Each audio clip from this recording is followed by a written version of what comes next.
I'm going to show you two different ways of doing this question. First way is to take the diagram and try to draw little triangles like this 1 by 1 equilateral triangle, 1 by 1 I should say, on these other ones. So if I start with the 2 by 2, well, it's going to be, top one's going to be there, and then I can split it into a further 3.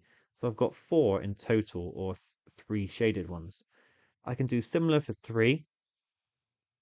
So I can split it into 3 equal parts here, and then I'm going to get the same sort of thing going on here as I did for the 2, and then some extra ones like that.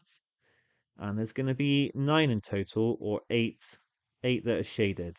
So 3 is shaded here, 8 is shaded here. Then for the 4, it's going to be very similar. I'm going to split it into these 4 parts.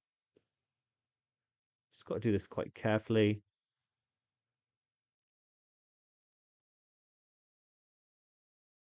And then I've got 4, 5, 6, 7, 8, 9 as before, 10, 11, 12, 13, 14, 15. So in total, I've got 26 shaded.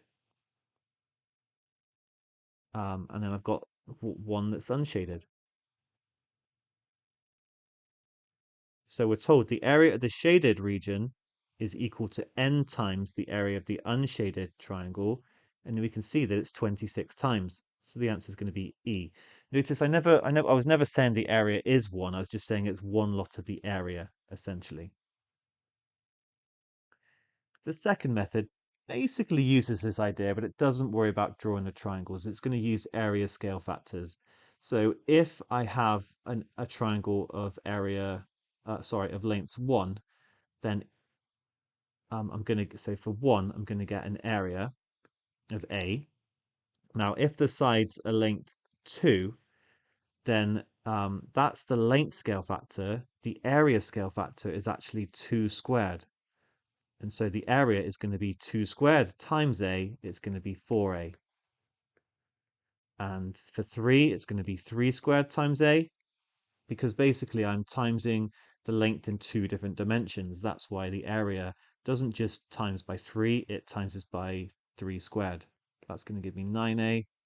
And for the 4 one, I'm going to get 16A. And from that, you can see that, I just need to subtract. So for the 4 one, the shaded bit would be 15A. I'm just going to write 15. Here it would be 8, and here it would be 3. And we got the same numbers as before. I just didn't worry about drawing the triangles. I used the area scale factor instead.